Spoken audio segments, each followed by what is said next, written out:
Hello, everybody, and welcome to the Lunch and Learn for October of 2019 with the Green Series. So, see who all's in here. Can everybody see me? If you could just comment in the chat. Let me just put my glasses on, just make sure that we see who's here. Awesome. Looks like everybody can see me and hear me. Great news. Well, I just want to welcome everybody back. We've been off for a couple months. The Green Team had a leadership retreat. We did a lot of training. Obviously, we've been doing lots of activities here at the city. We had Earth Day come and go, which was well attended.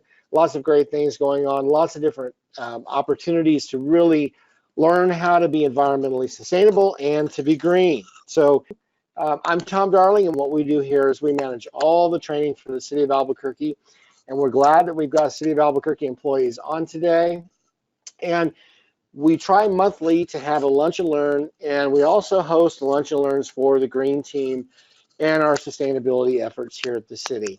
So we're going to be back on monthly starting this month again, and we're really looking forward to bringing you all lots of wonderful content about what it means to be sustainable, be responsible, and just to do our part as city employees. So before we talk about this month, I want to give you a little heads up that in November, we're going to be having a lunch and learn around Thanksgiving time, talking about how to get ready for the holidays and how to start thinking about being sustainable in the way we shop, the way we drive, the way we get ready for the holidays. And so you definitely want to make sure that next month you tune into that, because it's going to be a lot of fun. And then in December, we will have another one, getting ready for the new year and the end of the year and how we dispose of your Christmas tree, all those good things. So it's going to be great, and we want to let you know that we're here for you, and we're glad that you're here with us today. So today we have a really cool guest. We are going to talk about urban forestry, and our guest today, sorry about that, is Joran Viers, the City Forester. Did you know we had a forester here? So Joran is the City Forester with the City of Albuquerque Parks and Rec Department, and has been here since early 2014. He's broadly responsible for tree care issues within the city, as detailed in a few of the City of Albuquerque ordinances. Prior to taking this position, he worked for the New Mexico State University Cooperative Extension Service, first as a county horticultural agent and county director in Bernalillo County, and then a state urban small farm horticulture agent. Viers was born in Albuquerque but grew up in California, Costa Rica, and Arkansas. He has a lifelong love of plants and the natural sciences. He has a bachelor's degree in biology from the University of New Mexico and a master's degree in botany from the University of Florida. He's been a member of Think Trees New Mexico since 2003, and is an International Society and has been a member of Think. I'll get this right. Hold on. And is an International Society of Arboriculture ISA board certified master arborist. He's currently an at-large board member with the Rocky Mountain chapter of the ISA as well. So we are really glad to have Joran here. And sorry for messing all that up. There's a lot there, and it's always great when we have folks that have a vast biography, because we don't realize how many people that work for the city that have a really amazing story and really interesting background to how they got here and how they're contributing to growing our city and making us one Albuquerque. So with that, go ahead and get your microphone, your camera on, Joran, and as soon as you get there, what I'll do is I'll get this screen shared with you. Are you on there? Yes, sir. Can you hear me? I can hear you. Can everybody see Joran's camera? Awesome. All right, Will can see it. All right, very good. All right, so I'm going to go ahead and I'm going to turn this over to you so that you can go ahead and get us started on this presentation. And everybody, welcome Joran Viers. Well, thank you very much. I'm honored to have this opportunity to speak to my colleagues in the city. I do a lot of speaking about trees and about tree care programs. Usually it's before a live audience, so this is a little different to do it via the internet, as it were. But I wanted to talk a little bit about our One Albuquerque Urban Forest Initiative. Um, and again, just to pat myself on the back, I am one of two board certified master arborists in the state. The other one is a retired gentleman. I'm also an ISA specialist. So it's something I've delved into pretty deep. So you might just ask, I mean, we are a desert city. We have a forest? Well, we do. We have the native cottonwood bosque runs right through the center of town, and that's obviously been here for a very long time, as have people. There's evidence that humans have inhabited this area going back at least 12,000 years, and that we do have Pueblo settlements dated to about 750 current era CE. So trees in the Albuquerque area and urban activity have been together for quite a while. As anybody who knows the history of the city is aware, especially after World War II, the just kind of blew up. There, no pun intended. There was a huge building boom, a huge population increase, and at that time, we thought we sat on top of an underground lake Superior. My apologies. I'm a great arborist and terrible with technology. So yes, the urban forest, the native cottonwood bosque, human habitation for many thousands of years, and starting with this huge build out, we planted all kinds of vegetation, trees, turf, etc., because we thought we had a virtually endless underground water supply. Well, as we all know, that turned out to not quite be the case. This is a typical downtown Albuquerque tree setting. These are over by the district courthouse. The important things to note are the vast amounts of concrete and the little bitty cutouts in those concretes that those trees are planted in. It's a compromise that we make with the design world, but this is really a hard situation for trees to try to thrive in. In spite of that, some trees do really well. This is a pair of Italian stone pines up in the mid heights, and I have no idea where they're getting their water. I have no idea how they're rooting through that compacted soil, but maybe the fact that they are native to very rocky, stony areas in Southern Europe has something to do with that. So the right tree in the right place is real important. And then we have our parks, of course. Here's a group of master gardeners many years ago when I used to work with that. We were out doing a tree tour. This is a little Zelkova, which is an elm relative, not invasive and weedy like the elm. So we have a lot out there to work with. And in terms of how the city has historically managed trees, part of that goes back to what I call our legacy Siberian elms. These are the very large elm trees that are the dominant canopy in a large number of our older parks, and also some of our dominant street trees. In terms of biomass and stem count, Siberian elm is the most prevalent tree in the city. They have their problems, and they've now actually been banned within the city due to pollen issues. Parks and Rec, through the Park Management Division, has had a forestry crew for many decades, and their task has been to manage the trees largely in the parks. As with a number of other departments, in the last couple of decades, there's been kind of a push towards do more with less. So we have seen an increase in the number of parks, the acreage of parks, the number of trees in those parks, and that's been coupled with a decrease in staff. So it's presented some challenges. In the past, under different mayors, there have been planting goals that were not real well thought out and were rushed. There's one thing to plant a tree, there's another thing to plant it well in a way and place that it's actually going to grow. I mentioned lion's tail pruning. This is a type of pruning where everything low and interior is taken out, and you're left with tufts of foliage out on the ends of the branches. Looks kind of like a lion's tail. It was done because it's actually easier to prune that way. We don't do that anymore because it's actually really bad for the trees. What's good for the trees is structural pruning, which we are starting to do more of. Structural pruning is like sending a kid to school. If you wait until the kid's 20 and introduce him to college, it's not going to do him a lot of. But if you have a good preschool and a good kindergarten and a good elementary, etc., by the time he's an adult, he's going to have a pretty good handle on things. So that's what structural pruning is about. So this is a few years ago. We got a little bit of a grant from New Mexico State Forestry, brought in some internationally known trainers, and did some tree climbing training.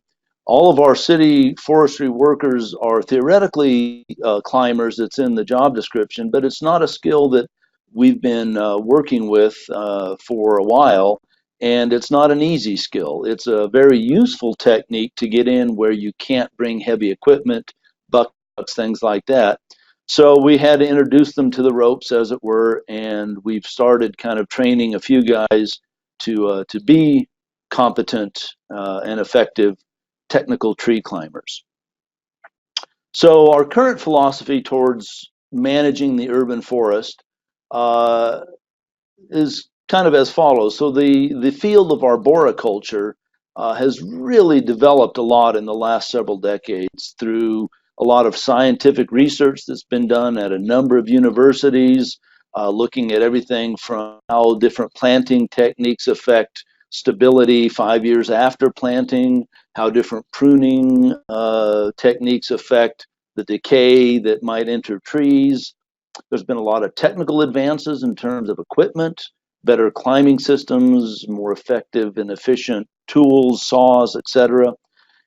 And for us, and not just us, for anybody involved in this field, there's a huge desire to increase public awareness and to provide a lot more education to the general public about not only the importance of trees, but about what trees need to actually thrive in the artificial setting of a city, especially a city in the desert. So again, the fact that we have a city forester is a good thing. I'm the second person to hold the position. It was created in 2003 through an ordinance, and the duties of the city forester are very, very broad and involve a lot of things like educating the public, working with the local nurseries, providing advice and counsel to the city, any departments involved in tree care. We've been working towards actually fulfilling those missions. It's been a little bit of a long road. I'm a firm believer in quality over quantity. I would rather get one planted in an hour and have it planted well than drop in 3 trees and they're not planted well. We do value our employees. We have a small crew, and we really try to work with them, their strengths and their weaknesses, and consider them to be, professionals. The field of arboriculture, especially the tree worker side of it, is statistically more dangerous than being a firefighter or a policeman. And so we kind of need to really focus on safety. That's a big push for us. We also like to take the long view. Trees are marathoners, they're not sprinters. And so we need to be thinking of our tree care operations in those long decade type approaches. This is something I've been really trying to push as well, the broad view. Right now, the city has a number of different entities that are responsible for trees in different places, and the management is fairly fragmented and is not always being done by people who have a background and knowledge. And so it's my thought that it would benefit the city if we kind of made that a more holistic approach. As my bio kind of indicated, I'm a science nerd, specifically a biology nerd. Trees are living organisms, and their biological needs are really critical. If we're going to have a successful urban forest, we need to account for what trees really need. And that's not the only science that matters. Certainly, climate change is a big issue.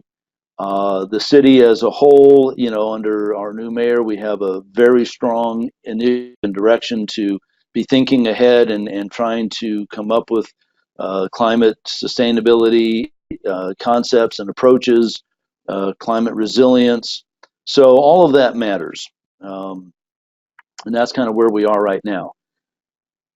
There's almost 300 parks in our park system, and based on the preliminary inventory that we've done so far, I'm estimating the broad margin of error about 25,000 trees in the parks. We also have 4 golf courses that we help with to some degree or another, community centers that we help with. And so with our 9 positions, boots on the ground, that's almost 3,000 trees per person. So unfortunately, we don't always get the level of care that would be ideal, and we have to prioritize what care we do focus on. Again, there's a lot of information out there now that would prevent this kind of an installation that you see there. This poor locust tree has embedded itself in the protective fence around it. That protective fence has now become a cause of distress for the tree. So planting is really important. Do that well. Site selection is really important. Species selection is really important. All of that has to match and has to be done thoughtfully. I mentioned the ISA before. It's the International Society of Arboriculture. It is a professional association for the broad industry. Everybody from researchers to tree climbers are involved, anybody in between. And they do provide certification. ISA certification doesn't come easy. There's a fairly rigorous exam that you have to pass in order to become certified. We don't require our employees to be certified until they reach the top level of the blue collar grade or bump into the management ranks. But we encourage them to prepare and take the test as early as they want to. It usually takes a couple of tries at least to pass that booger. So start early and learn what it's all about. We try to do a fair amount of training, both out in the field, on the job training, and also more formal training, especially related to that ISA certification. People need to know a basic amount about tree biology, about soil science, about the mechanics of moving in trees with ropes, that need to know how to address pest and disease issues. So all of that we try to work into their training. And we really want our employees to take a lot of pride in what we do. It is skilled, technical, blue-collar work, and it's not something that everybody is cut out to do. I also encourage my employees to consider what we're giving them, these the knowledge and skills and KSA, I forget, aptitudes, whatever. When they have this knowledge and when they have this certification, it opens up other doors for them, and they may decide at some point that opportunities outside the city are better, or I'm married, my wife got a job in Baltimore, we're moving. The more skilled they are and the more documented that skill is, the more transferable that is, and that's their future. So we really want them to look at this as not just a benefit to the city, but to themselves as well. There's a lot of information out there about the benefits that trees provide, and I won't delve into that real deeply, but it has to do with environmental things like carbon sequestration, heat island reduction, energy cost reduction. It has to do with social issues like aggression levels that decrease in more treed areas, illness recovery levels or rates that are faster when the patients have access to at least seeing trees. There's all kinds of benefits, but most of those really don't start accruing until about 20 years after planting. And as that tree grows and grows and grows and gets bigger and bigger, those benefits compound and compound over the life of the tree. So if we mess up at planting, or if that tree is of poor quality going in and is going to fail in 10 years, then we don't really reap the benefits that we are expecting to. In terms of the long view, we're also looking at climate change. I'm involved with a project that the Nature Conservancy has begun here in town to come up with a list of climate-ready trees. What should we be planting now for the climate 50 years from now? What should we be planting 20 years from now for the climate 100 years from now? And so we're really kind of looking at that and trying to position ourselves in a way that we can hopefully address it. Urban forests really have a strong role to play in climate resiliency, climate change resiliency. We're not going to stop climate change by planting trees, but we can mitigate it, we can slow it, and certainly we can make our urban environments much more livable with a vibrant urban canopy in place. So right now, like I said, there's multiple city departments that have tree care responsibilities. Uh, the level of care is dependent a little bit on which department that is and how much knowledge and resource they have. And it's those public trees, especially very visible ones like this poor pear tree on a median, um, those kind of set a community standard. And when people see that, oh, well, the city doesn't care if they have dead trees standing, that's not the view that we want people to see. So I've been really trying to think of ways that we can bring tree care efforts under a common management by people who have the background, the training, and the equipment to do that tree care. And again, part of that is really understanding trees are living organisms. They're not just a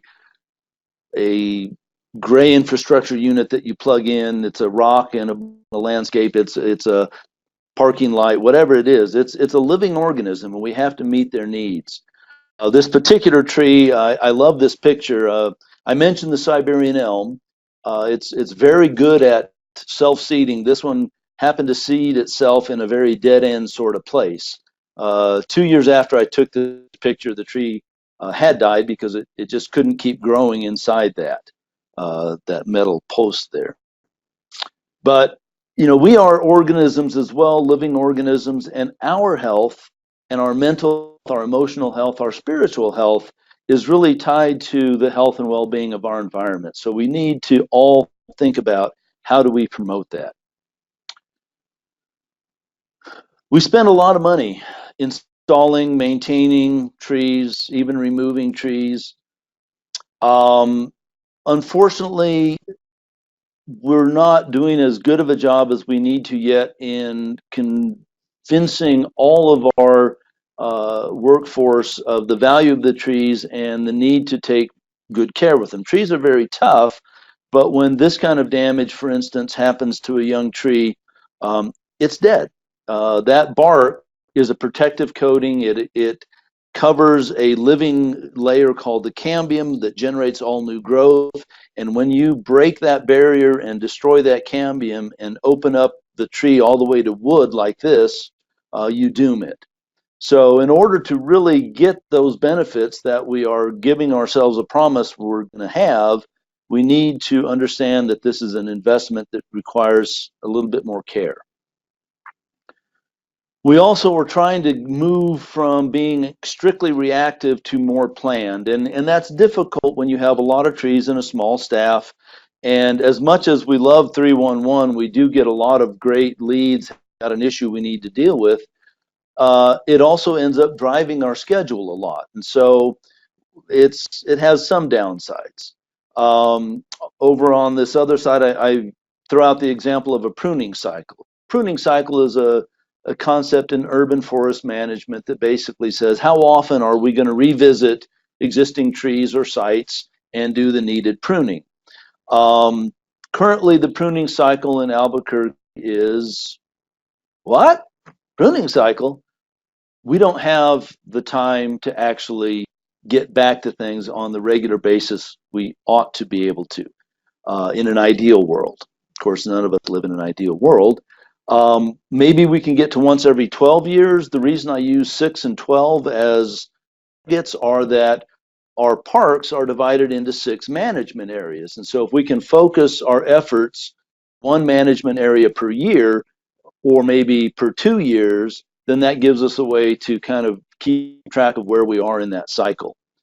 In terms of that, ideally we would touch every tree, but what we're going to actually focus on are risk and hazard mitigation pruning and structural pruning. Structural pruning is done to young trees, risk mitigation is done to older trees, and the trees in the middle are going to kind of get left alone unless there's a real obvious issue.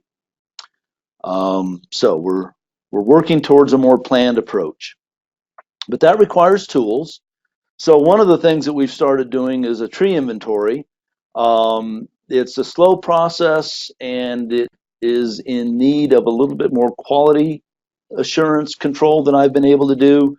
But we're about 10% into getting our park system onto this cloud-based system.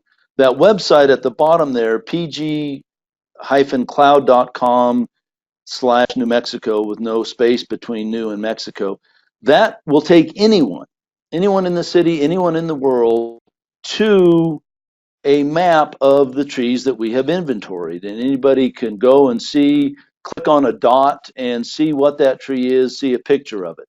There's more detailed information that's hidden from the public view and is available only to the users, and that's things like the condition, planting date, things like that. So we are estimating, again, throughout the city, including parks, streets, other public sites, we probably have about 50,000 trees that the city owns and manages. There's probably 1.5 million trees in the city based on some estimates that were done by Davy Tree. So, if we do everything right with our trees, it sets a nice example, but it doesn't really address the entire urban canopy. All right, just a few more words about the tree inventory. The system is easy. It's cloud-based. You can use a smartphone out in the field and enter data. That part's easy. The hard part is teaching people to identify trees correctly, and that's where we've had some of our quality control issues. But it kind of creates a virtual arboretum, and that's one of the goals we have, that if you're interested, you read somewhere that, hey, the deodar cedar, that sounds like a nice big landscape tree, good evergreen. I wonder what that actually looks like.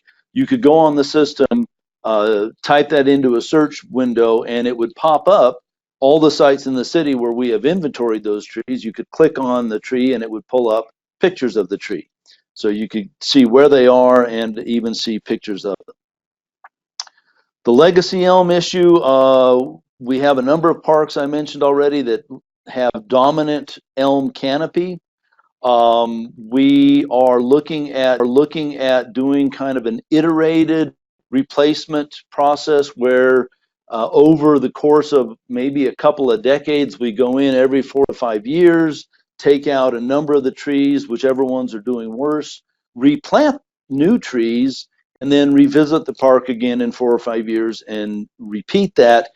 The trees are nearing the end of their natural cycle, and if we just wait until they're all falling apart, the change to the feel of the park is going to be dramatic. But if we can iterate that change, spread it out over time, it's going to be easier for park users to accept, and it will also have the result of leaving us with a more staggered age class in the park, which will then get away from that problem happening in the future. So, for instance, this is just an overhead view of Roosevelt Park. The pink dots that you see are some of the trees that we had inventoried. Were this the live, you could click on them and see what was going on. This next page shows you with the blue dots 42 trees that were replanted or planted into the park this year, for Arbor Day. And actually, Mayor Keller came out and helped us celebrate Arbor Day and kind of kicked off this urban forest initiative that I'm going to get to describing here in a minute. But Roosevelt was a special case. It is listed as a historic site. One of the key aspects of that historic nature is the elm canopy. So though we can't replace Siberian elm with Siberian elm, we can replace Siberian elm with lacebark elm, with frontier elm, with Jefferson elm, all these other elms. So we'll still have a similar canopy. We're moving out of Siberian elm. So the squeaky wheel syndrome, if you whine about your problems long enough, maybe something happens, and it's all in the timing. So I've been looking at the ordinance that created my job for about 5 years, saying there's no way I can do this stuff. I'm too busy doing this other stuff. And then we got a new parks director. I repeated my whine, and he got tired of hearing it, and he said, well, do something about it. And he challenged me to put together a committee of people and come up with a plan that we could take to the mayor that would give us a better approach to managing our urban forest. Key to this whole thing was the partners that we involved in it. And I really have to give kudos to Sarah Hurteau with the Nature Conservancy. Many of you have probably already met her. She's a very dynamic person. The Nature Conservancy's goals and our goals as a city completely overlap. So she jumped in full force and really helped me pull together and run this lengthy committee process. We also had folks from New Mexico State Forestry. There, Jennifer Dan, who's the Urban and Community Forestry Program Manager. A couple of city people who were very involved. Susanna Abbey, she's no longer with the city, but she was very involved. And I have to give lots of credit to my direct supervisor, Mark Chavez, who basically gave me as much free rein as I needed to run with this. All in all, we had over 20 people involved in this process. Met several times over several months, broke into subcommittees, looked at different aspects. All of our discussions and all of our work kind of converged on a core recommendation. And the nub of that recommendation is that if we can create an urban forestry division within Parks and Rec and broaden its mandate, that division can take care of urban forestry issues across city properties. So no longer would a library manager wonder if their tree needed care, call a contractor and have to depend on the contractor's word for what was needed. We feel that as city employees, we have the city's interest, in heart, and so we can go out, we can say this is the kind of work that's needed, and either do it ourselves or oversee the work that might be done. So we came out with this great 23-page report. It was real spiffy, all kinds of great pictures and really good information, and hey, we're done. No, we're not. Turns out that what we really needed was to boil that 23 pages down into a handful of storyboards for about a half-hour presentation to the mayor. So we did that, and the whole process, developing the report and then boiling it down, was really helpful for me to kind of get at the essence of what we were dealing with. So this on the right is just an example of one of the storyboards, pointing out some of the problem areas we have, some of the kinds of issues we have. On the left here on this storyboard, this is how we currently manage stuff. It's very disjointed, arrows going in every which way, who's doing what, nobody knows. We can have a much more holistic and managed process if we take this out that we're proposing.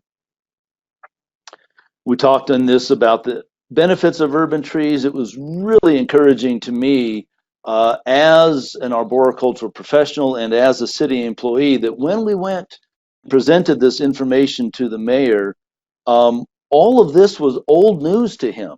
He is completely aware of all of the benefits of urban trees, why we need it, very, very supportive and enthusiastic. So, for a professional in the field, that made me feel really good. On the right-hand side is just kind of a shot of the increase in staffing that we are asking for in order to build this division that can then address tree care issues throughout the city. Well, what was the response? Literally, how fast can we do this? It turns out, as anybody who's been in city government as long as I have or longer knows, not that fast. But we did get 2 positions through the 2020 budget.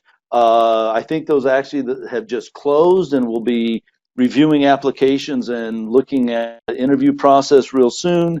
Hope to have some people on board pretty quick.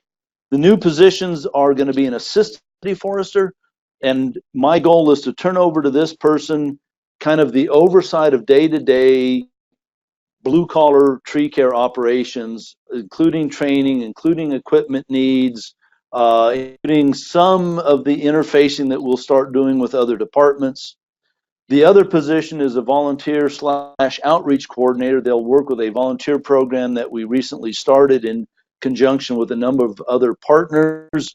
They will also run our little tribute tree program, but perhaps most importantly, they will be the point person for developing education and outreach efforts that will help us meet this target of educating the public.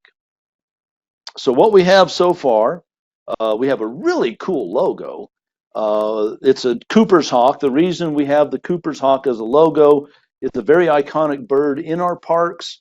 Our crews actually got training from Fish and Wildlife Service about Cooper hawk biology, so that when we're in a park around hawks and the neighbors come and tell us, be careful, you're scaring the hawks, we know how to respond. We know what we can do and what we can't do. And if we manage our parks, if we manage our urban forest well for a top predator like the Cooper's hawk, we're managing it well for everybody. We also have already begun a lot of increased interaction with other departments, helping them figure out what their tree care issues are and how we can interact with that. Everything from planning, there's code enforcement issues, there's tree planting during development. Just yesterday, I spent 3.5 hours in a morning meeting, which sounds awful, except it was a walking meeting through the Botanic Garden. That was wonderful. So we're really kind of already beginning to expand that a little bit. We still have a lot to do. For me personally, I am a subject matter expert, and I'm not an administrative expert, but that's where I need to increase my knowledge. That's where I need to develop, because that's what's going to make this thing work. We also need to put together kind of a master urban forest management plan that would cover our major properties and how we're going to manage things. We have asked for a personnel increase, as I said, and I honestly don't know where that is. That's being worked at levels far above my ability to make a quick phone call and get quick information. So I'm hoping that that's rolling along. We are pushing our staff again for certification, to get training, all of the good stuff. And there's a lot we'll have to work out if we do create a new division to make sure that we are following all processes and procedures. Part of our urban forest initiative is a goal of promoting the planting of 100,000 trees within the city in the next 10 years. Now that's including trees that the city itself will plant, but it's also, there's no way that we, the city, are going to plant that many trees. So a lot of it is back to this education and outreach. How do we engage the public? How do we engage partners that we have out there to help us reach this goal? So, and great partners, Nature Conservancy is one. They have the same goal. Tree New Mexico with Neighborhoods program that's been kind of spearheaded by some of our counselors and has really helped plant in areas where the city proper can't plant. And there's a lot of neighborhood associations, civic groups, religious groups that have come forward and serendipitously reached out to us at this point in time saying, hey, we want to do a tree planting project. What you're seeing in the picture there, this City for the Trees, this is a really cool map that Nature Conservancy put together based on some freely available satellite data.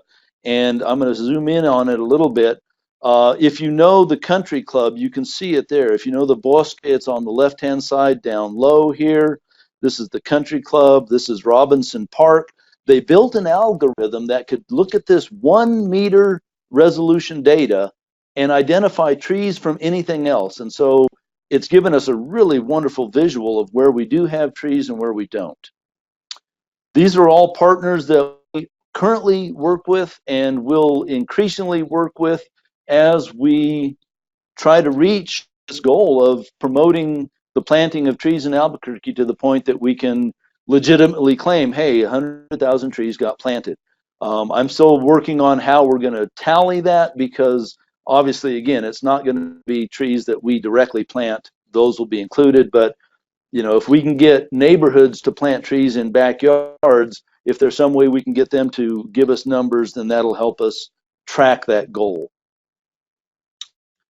This all ties in very well with the One Albuquerque initiative that the mayor has put forward, the idea of streamlining and de-siloing city government.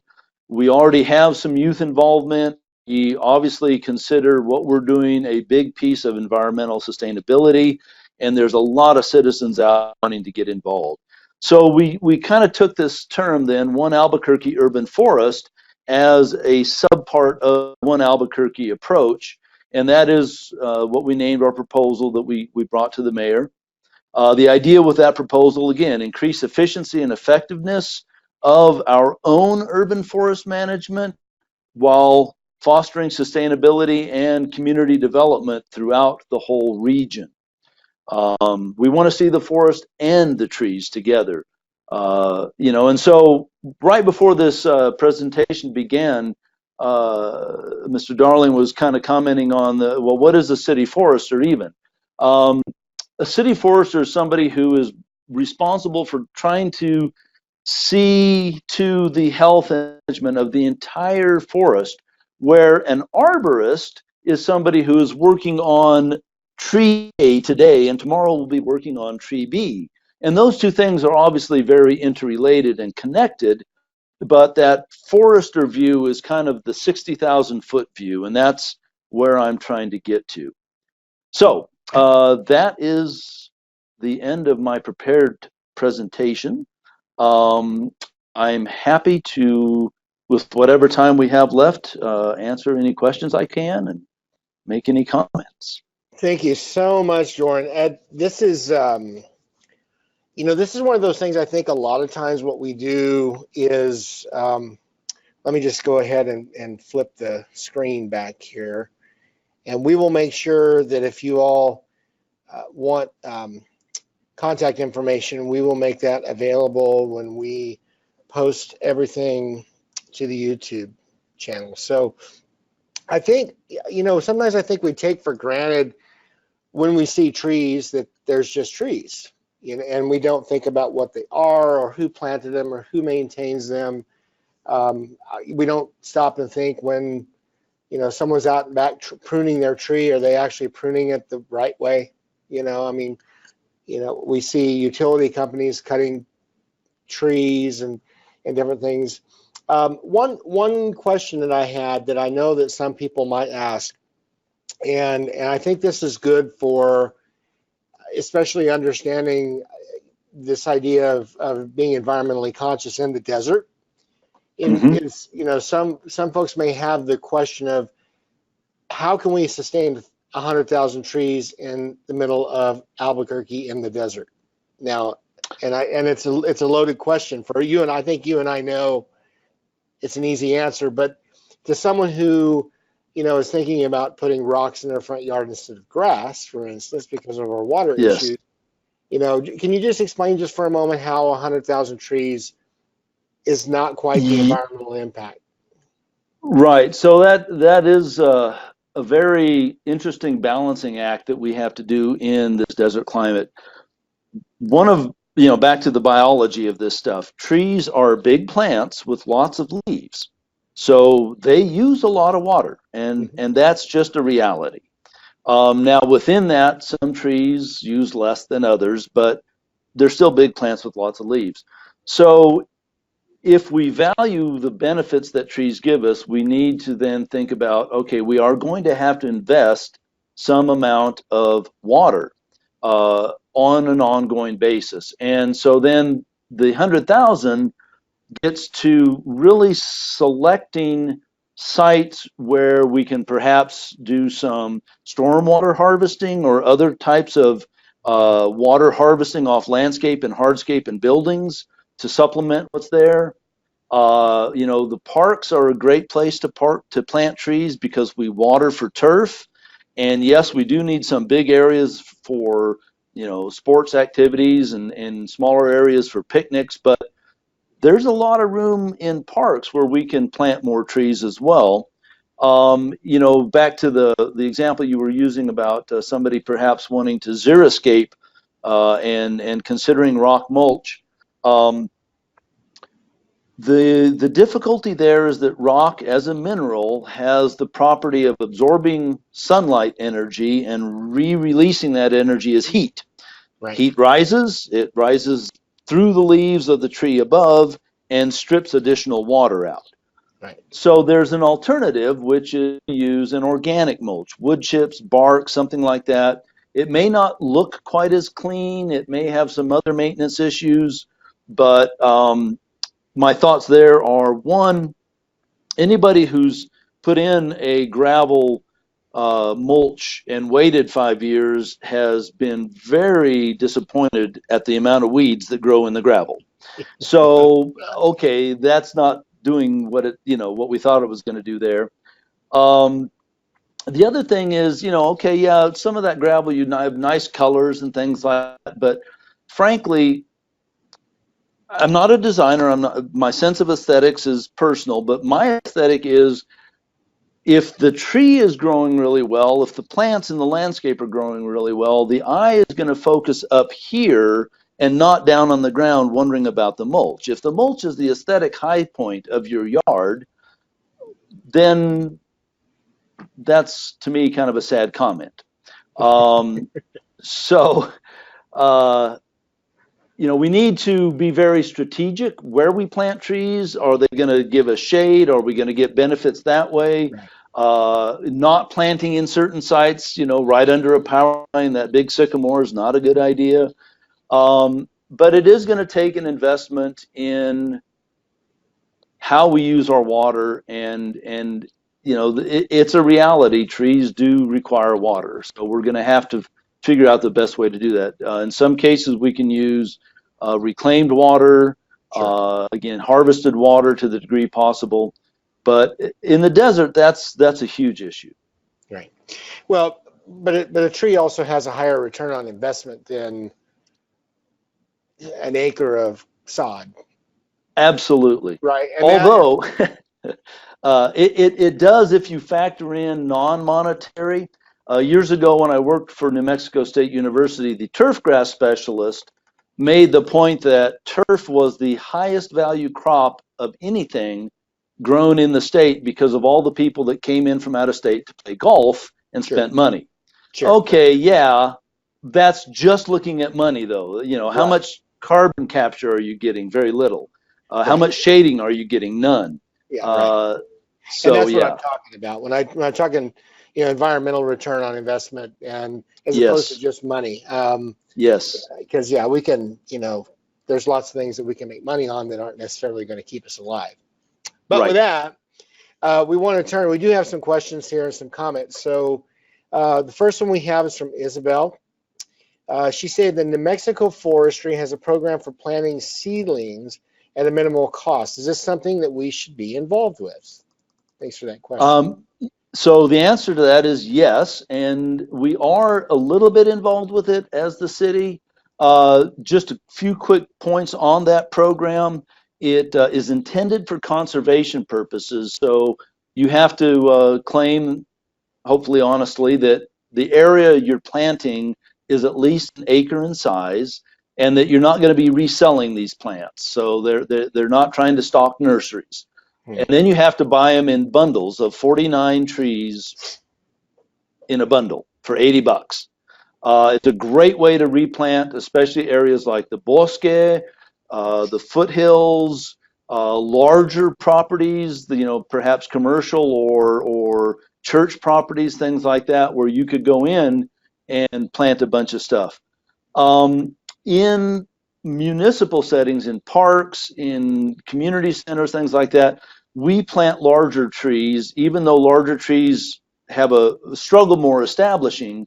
We plant larger trees so that one, the public can see right away, yes, that's a tree, and they feel, okay, that's good. Two, it's easier for our grounds maintenance people to avoid damaging a larger tree than a small one. And unfortunately, we have lost some stuff overnight in the parks, even large trees. Somebody thought they preferred that tree in their yard than in the park, and it disappeared overnight. That would happen more with smaller trees. So there's limited areas where we, the city, can use that seedling program, but it's a huge benefit to the community. Great. All right, here's a great question from Kelly. What is the average life expectancy of a Siberian elm? To the best that I've been able to find, I only found one scientifically referenced article to that effect, roughly 80 years, give or take a little. And that's about the age of a lot of our older park trees in some of our older parks. So, I've heard people at conferences say that really trees don't have a lifespan. It's just a matter of, they run out of resources. Well, okay, yeah, but that's going to happen. So, what we've seen, again, in our parks, in our streetways, things like that, is probably that 80 to 100 year is a pretty accurate figure.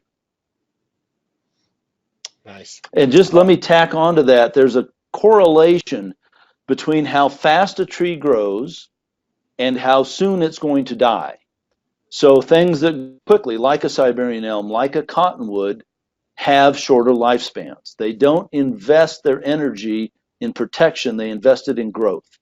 Other things like a mesquite or an oak that might be a slow growing species are going to persist much longer in the environment, but it takes them longer to get there.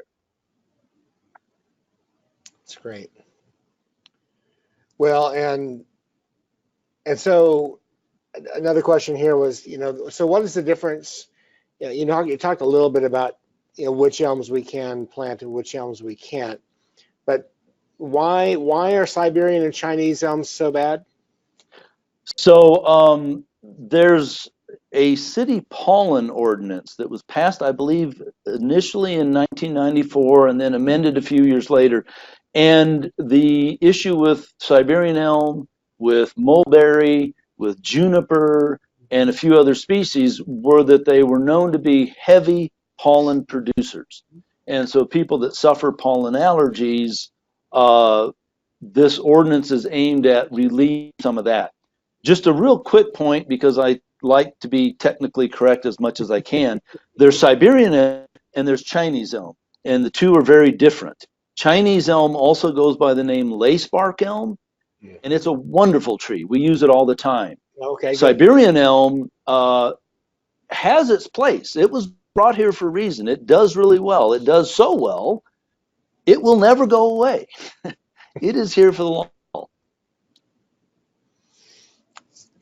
All right, looking to see if we have any more questions here in relation to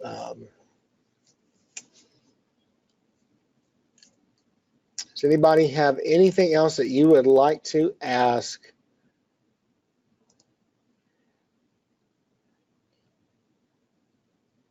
Good, great information. Thanks for the presentation.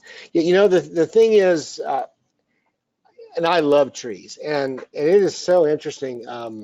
Russian olive is another one of those, right, that we are infested with here. Right. And I live on the west side on a half acre, and we've got 3, and they're incredibly happy. But oh my gosh, right? I mean, messy tree, and you have to constantly be managing and maintaining it. What do you suggest for folks that are maintaining their own trees? Do you suggest that they get professional help in? Yeah, I think two things. One, there's a lot of good information available on the web, available through folks like the Bernalillo County Cooperative Extension Service, just on kind of basic tree care. How often and where do I need to water? Do I need to fertilize or not? What kind of pest control issues might I have to deal with? So some of that, a lot of it, in fact, a homeowner can do for themselves. But when you get to the point of a tree of any stature, 20, 25 feet tall, and you need to do pruning work up in there, it gets a lot more problematic, and that's probably where having somebody who is a professional come in is going to be to your benefit. I would push people to use companies that have ISA certified arborists on board. There are a lot of non-certified arborists that know what they're doing and do good work, but in order to get that certification, you have to prove that you know what you're doing. And so it's just a slightly higher bar there. The other thing, real quickly, I'll say about pruning, because it's something that a lot of people have strong feelings about. To me, pruning for urban trees is really important when they're young to encourage good form, good architectural structure that is strong. Once a tree gets more mature, though, and even while it's growing, the least amount of leaf tissue that you can take out of that tree to accomplish your pruning goal, the best. Every leaf on that tree is making sugar and feeding the tree. And so one of the things that they teach us is never prune out more than about 20 to 30% of the living canopy in a given season, or you're going to put the tree into a starvation cycle where it can't make enough food to maintain the mass that it already grew. So go easy with the pruning. Have a real good reason why you feel that needs to be pruned off. We don't usually prune for tree health. We prune for human reasons, clearance issues, site issues, liability issues. So I'll get off that soapbox. No, that's great. Thanks. All right. And the last question here, have you thought about having a form on maybe the app like Nextdoor where people can complete and submit to the city of Albuquerque with their tree data?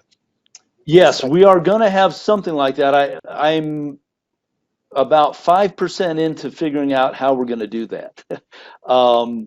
Again, once we have these additional people on board who can take a lot of work off my plate, I can get a lot more focused on, okay, how do we do this? But yeah, I'm thinking some sort of an easy, web-based smartphone type of app where somebody can just go in and enter, hey, I planted 2 trees in my yard, and then we can tally that and kind of get that count.